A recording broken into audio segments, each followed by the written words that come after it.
Good morning. Look at you hardy New Englanders. Snow? That wasn't snow. That was a sprinkle, right? That's what you get on top of a donut at Dunkin' Donuts, right? You guys are awesome. Did you enjoy the coffee when you came in to warm you up, to give you a little bit of fellowship? No, you didn't. You know why? Because we don't have a volunteer team willing to come in on a regular basis every Sunday morning and make coffee.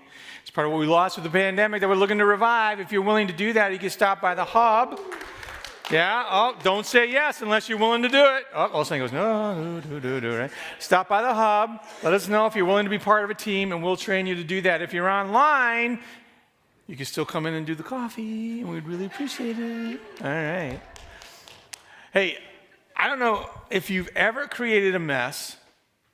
You just said, no. Somebody said, no, I've never created a mess. You're in church and you are lying, all right? Have you ever created a mess that you looked at and you're like, there's no way this can be cleaned up? Have you ever been in the middle of a mess like that and you're like, I don't see how this is ever going to go back to normal? I felt like that a year ago, almost a year ago today, when I got a call from Charla, and she was like, you gotta come to the church, you gotta see this. We came into the church, and a little pipe behind that cross up there with a little hole about an inch wide dumped thousands of gallons of water all night long into the facility, hit a third of the building. I mean, it was a horrible mess. We had ceiling tiles dissolve and fall onto the ground. We had puddles that were almost ankle deep. Inspectors had come by and they'd cut up whole sections of the wall just to be able to make sure the electricity was okay. This is in the middle of the pandemic. It was already a mess. I remember walking through that, trudging through that, the smell of must and because that water is really junky, all in the air. And just thinking, oh God, are we ever going to clean this up? Ta-da! Right? What a story of tragedy to triumph. Because you know what? God cleans up messes. Right? But what if it's your life that's a mess? Ooh, hey, wait a minute. Now we're feeling that's a little bit personal, right? What if it's crushing financial debt? Really bad career choices? What if you got turmoil in your marriage? What if you're struggling with your family to connect and the decisions you made have only made it worse? What if you've taken on some habits that have become habitual to you and they're just destroying the life around you? What if you're in a place that you thought, I never wanted to be here. I never imagined or thought I would be here. And that type of mess actually impacts you to a place where you feel maybe unbelief. God can't do anything. How could Jesus Christ possibly clean this up? What difference would a church make in my life? That's what we're going to talk about today. So today, here's what I want to do. I want to dive into a story that's not about Jesus, that Matthew, the person we've been studying, he wrote an account of Jesus' life. He includes a scene in this account that isn't about Jesus. It's about someone else whose life was a mess. In the course of this message, I'm going to tell a story that's going to feel like a combination of The Godfather and Game of Thrones without dragons. Right? It's going to be a story that we unfold, and then we're going to have to look back in order to look forward to find direction. I know that sounds a little bit like Yoda. That's okay. But at the end, what I really hope that you walk out of this room with is a confidence that no matter where you are, no matter what's going on, in your past, your present, or possibly in preparation for your future, Jesus Christ can clean it up. And you can find new life. So God, I want to pray for this moment that you be in it as you've already been in it, that your Spirit, who started flowing early this morning, will continue to flow. Lord, that as your Spirit flows, he would enter into hearts that might be closed and might be open, whatever the condition, and you would begin to fill them. An awareness growing of your presence here in this place, of your voice speaking to people in a way that they can hear, using me in a way I didn't anticipate. Or you might do something greater than we expected than when we woke up this morning. I am yours, Lord. Use me this morning. I trust you, Father, because I love you. And I love you because I trust you. Amen. All right, let's take a look at this here. Whoop, turn that puppy on. Always works better when you hit the on switch.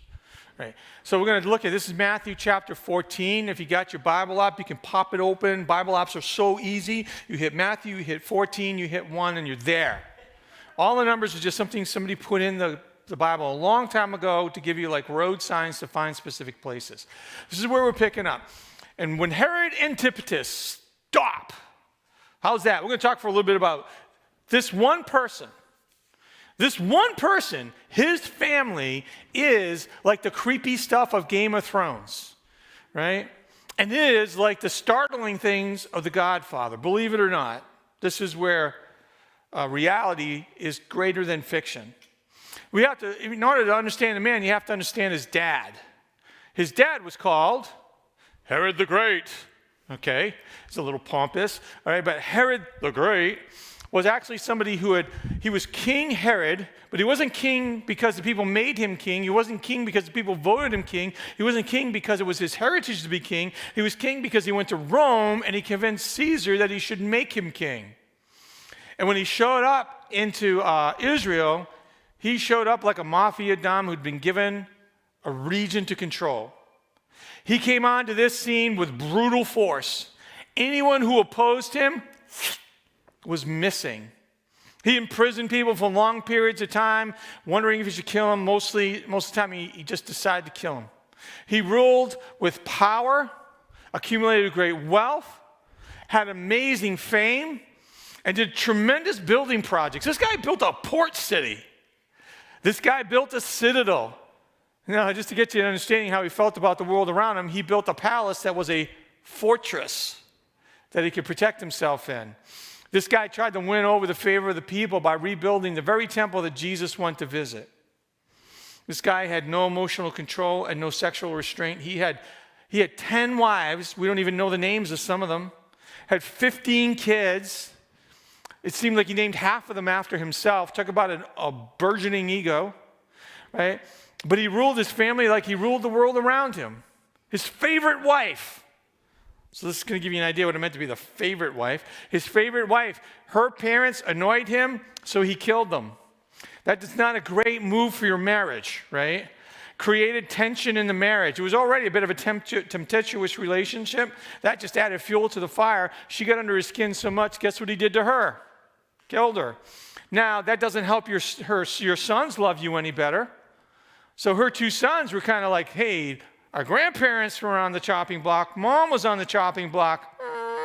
So he got nervous that they were feeling threatened by him. I wonder why. So he had them strangled. This was his life. And our friend here that we're looking at, Herod Antipas, grew up in that family. You grew up in a family like that, you grew up fearful for your life. It's an environment of fear. It's an environment of violence. It's not like you're taught emotional self-control and sexual restraint. You get the shadow of a dad hanging over you who believes in power, wealth, and fame, and whatever you need to do to get it, you do it. No matter what violence it takes, you use it. That's what power is meant to do. And he grew up in that household. How did it play out? Well, let me give you a little insider information on this. Herod the Great told Herod Antipas, out of all of his kids, you're going to be the one to take over. It's going to be your realm. You're going to be king. Don't worry about it. When Herod the Great died, they found a secret will, and in the secret will, he took the whole realm, broke it up into 4 sections, and gave Antipas 25% of the realm. Gee, Dad, thanks for the vote of confidence. You couldn't even trust Dad after he died to hold his promise. This is the life that Herod Antipas lived. You grow up in a home like that, right? And your life is going to be a bit of a wreck, isn't it? So how did it play out for him? Look at the family line. I want to show you this because it's going to be important to our story, right? And it's going to be confusing. I don't expect you to read the words. Just look at all of the arrows that go all over the place, right? So there was a point when Herod Antipas was really mad. He's like, Dad said I could have the whole thing. It's in a will. But then there's other will that says I have to share it with 3 other siblings. So he thought, I'll do what Dad did. I'll go to Rome and I'll convince Caesar to give me the whole shebang. He went and he stayed with his brother Philip. By the way, Caesar said, I don't want to deal with your drama anymore. Live with it. So not only did he go, not only was he betrayed by his dad, he was humiliated by the emperor. But Herod Antipas goes to live with Herod Philip. How would you like to be at a Thanksgiving where everyone's first name is Herod, right? So he's staying with Herod Philip. Now, Herod Antipas, if there's one good thing that happened in his life, is he married a princess from Arabia. You know, Aladdin, Arabia's nice, okay? So he marries this Arabian princess. It was a diplomatic treaty as much as it was a marriage, and it was good for his realm. Herod Antipas was a guy who also tried to follow in Dad's suit and said, maybe I'll build a city like Dad built a city. He named it Tiberias, but what he wasn't thinking is he built it really close to a graveyard, and all the Jews at that time were like, we can't live in a city that's in a graveyard. That's like poltergeist, man. And they didn't want to live in it, so he couldn't even do that right. But when he goes to Philip's house, he meets Philip's wife, Herodias. See, there's that whole name thing kind of playing out. What an ego, right? That's impressed throughout the whole family. Well, he kind of gets the hots for Herodias. No sexual restraints, no emotional constraints.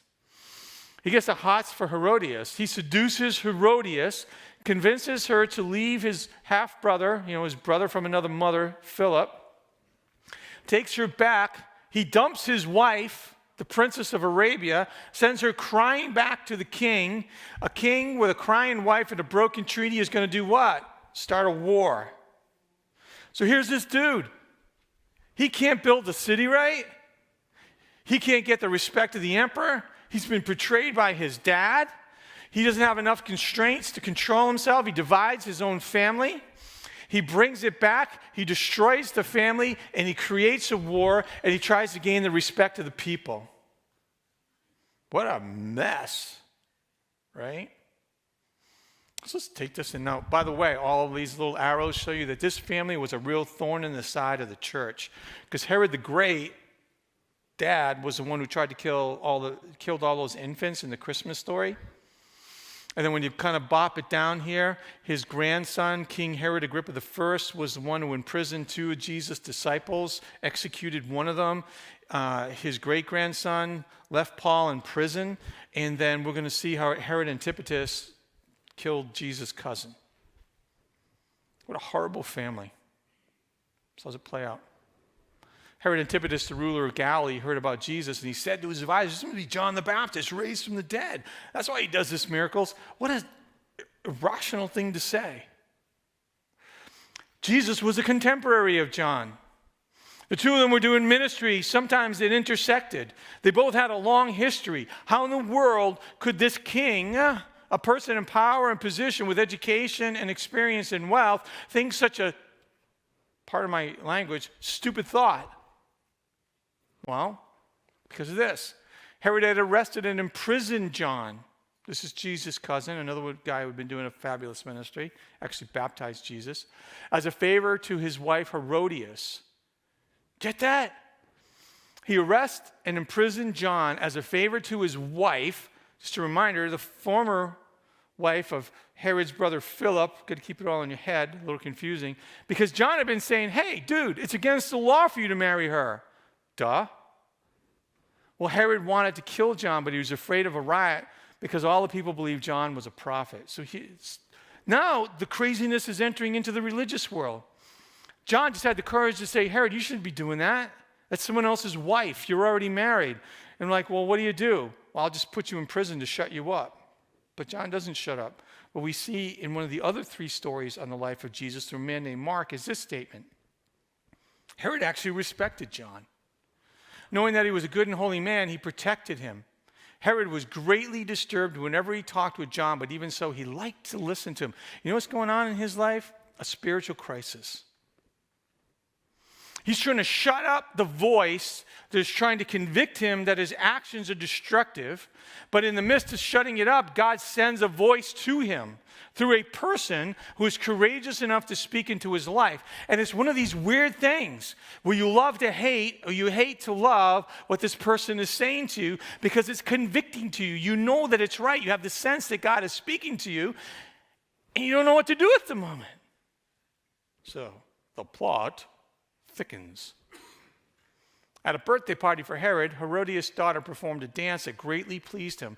So he promised with a vow to give her anything she wanted. What a stupid thing to do. But when you've been making a series of dumb decisions, it's kind of like a boulder out of control going down a hill at this point in your life. At her mother's urging, the girl said, I want the head of John the Baptist on a tray. What a request. See how the violence is carried out throughout the generations? And the king regretted what he had said, and because of the vow he had made in front of his guests, pride, he issued the necessary orders. And so John was beheaded in prison. A man dies because of a brokenness of this family. He's not the only one. He's just a long series of that. His head is brought on a tray and given to the girl who took it to her mother. Happy Mother's Day, right? And later John's disciples came for his body and buried it. And when they went and they told Jesus what had happened. What an incredible story. This is Game of Thrones, right? You think that was all fantasy and fiction? Sometimes it's all birthed out of reality. Here's this guy. Now, I've been in ministry decades. I've worked with teenagers and I've worked with adults. I've worked with people who are coming out of really fearful homes that were violent. Left them feeling fearful for their whole lives, like deers in a forest listening for the hunter to snap the stick, right? I have talked and met with people who have grown up in homes where they learn no emotional restraints or sexual controls. And so they have a series of broken relationships surrounding them, and they just don't know what to do or how to change it. I've lived with people who have had this image that in their lives they've had to live up to their parents, who was about power, it was about wealth, and it was about recognition. And it's just crushing their lives. Trying to live up to the expectations of a parent who doesn't like them, love them, or approve of them. Even after they're dead, they're still living with the shadow of that person in their lives.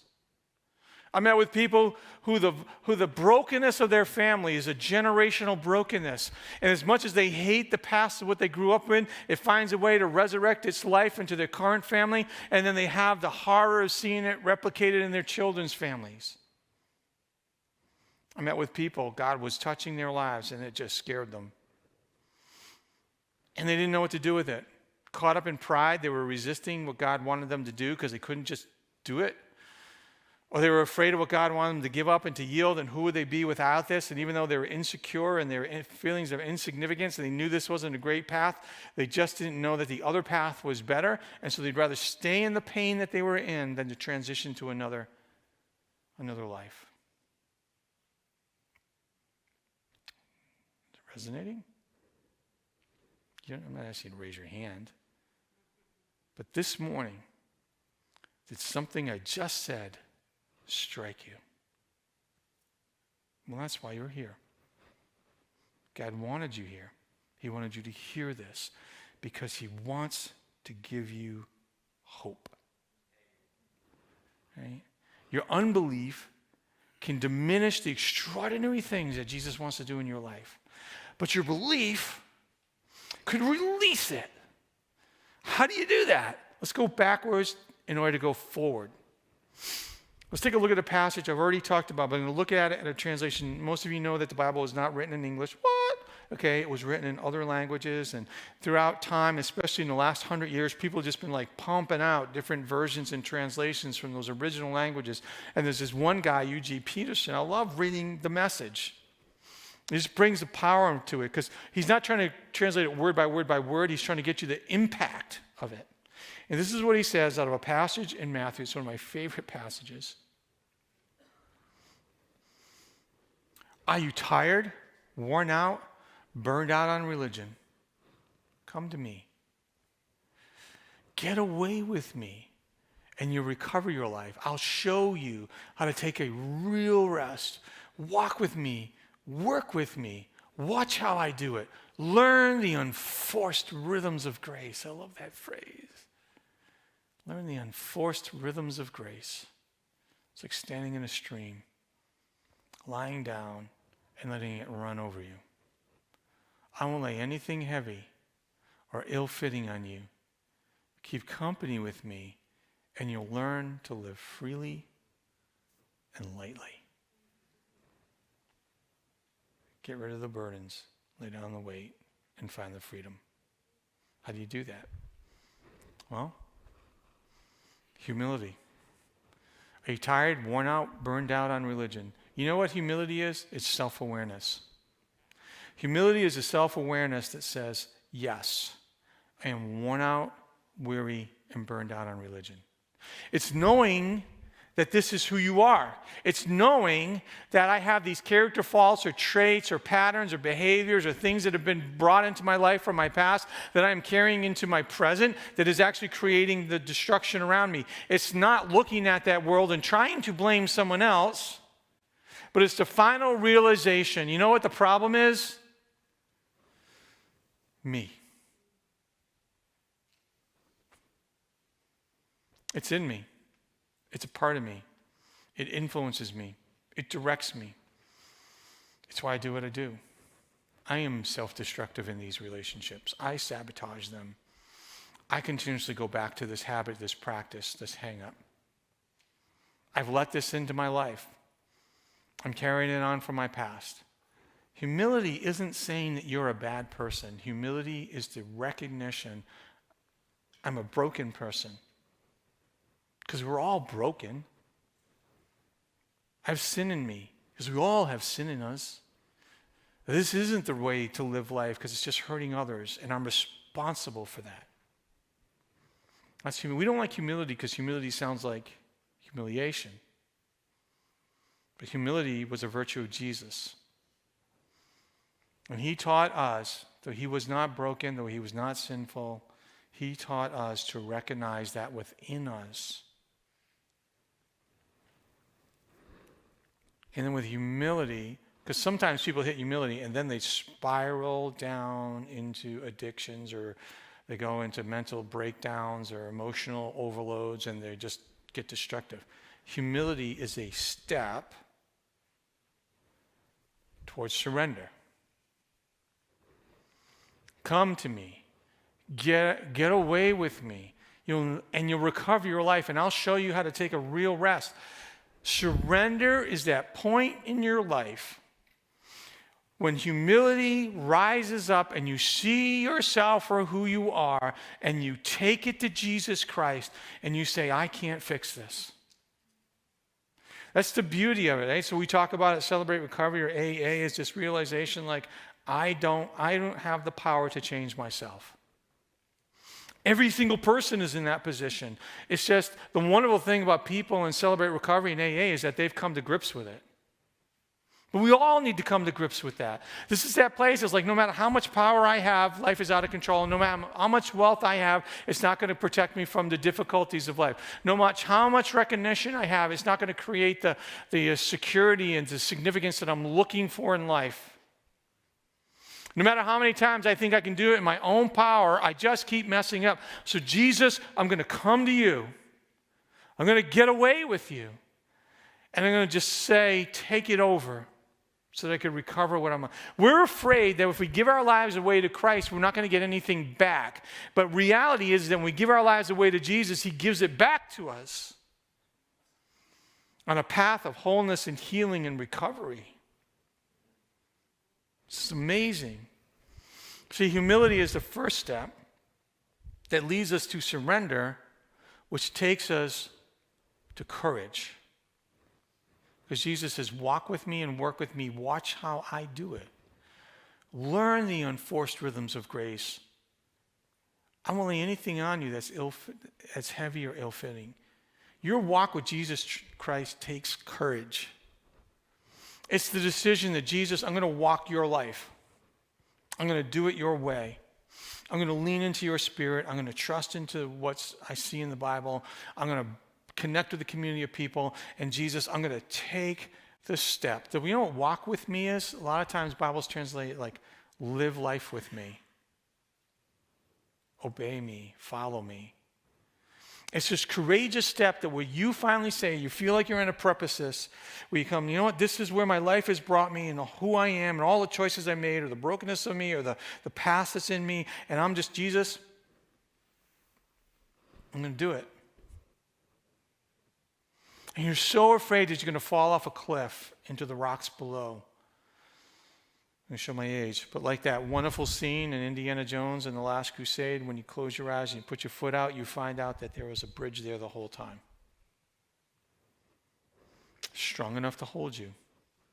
But it takes courage to do that. It takes courage to say, I'm going to take a step to follow you, Jesus, in a path that feels scary, that I might not be sure where it's going to take me. I don't know what you're going to require of me. I don't know where it's going to go, and the opposition and resistance are going to feel, but I know this, that I'm walking with you is better than what I've left behind.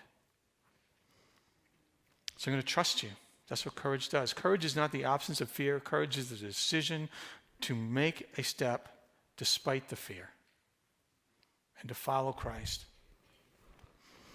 But here's the thing. How many times have we been in this moment, right? Someone's like, I made a wreck of my life. I'm really so sorry for everything that I've done. It's all me. I'm not blaming you for it. I'm going to get my act straightened up. Look at this. This is the things that I'm going to do. And then a week later, they're in the same position.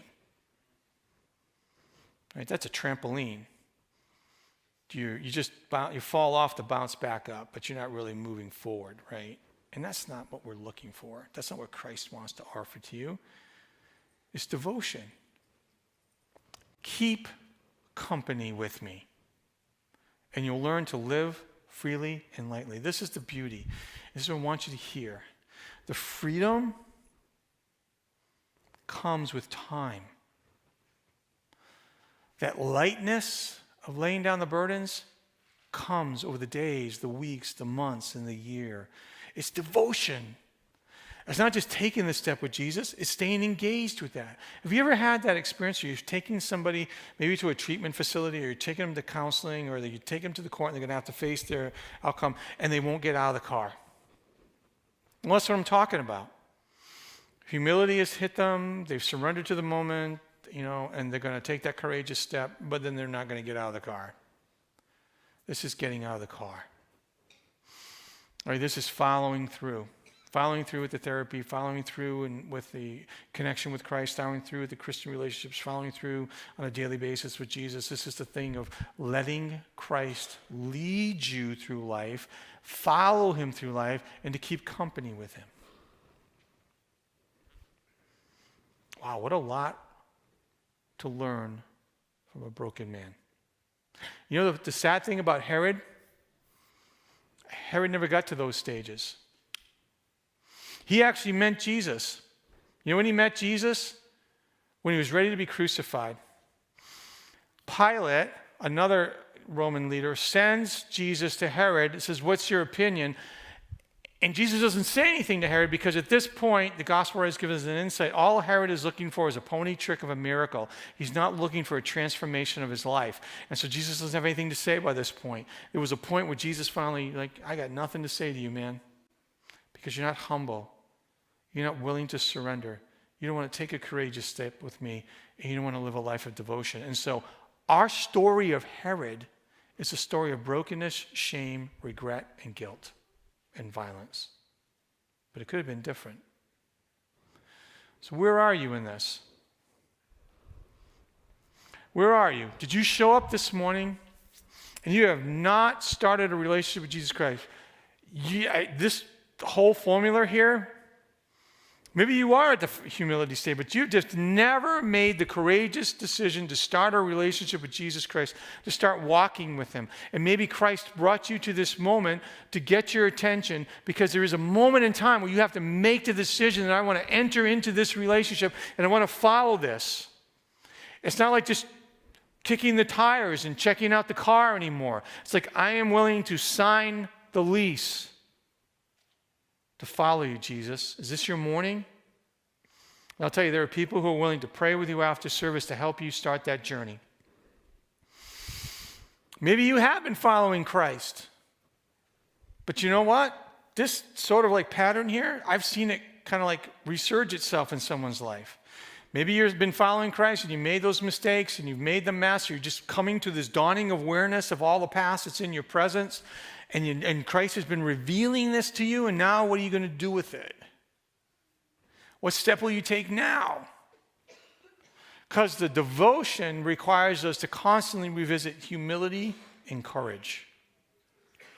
Would you stop at the hub and join Celebrate Recovery? Would you enter into a faith group so that people can come alongside you? Would you become part of starting point to explore faith? Would you go to the hub and find a place where you could continue with whatever Christ is doing in your life to take another step to move forward? Here's the thing. You doing okay? Are you ready to be a guide? Jesus Christ has called all of us to make disciples. Are you willing to step up and to become a help to someone else? Because you can stop by the hub and say, you know what, I want to help serve here. We need that. Your story could be exactly what someone else needs to hear. Your presence could be what someone else needs to experience. God working through you in a way that is so similar to theirs that it's scary, but is an encouragement at the same time. Will you do that? Here's the thing. Please don't do nothing. What a Rhode Island way to say, right? Please don't do nothing. Please do something.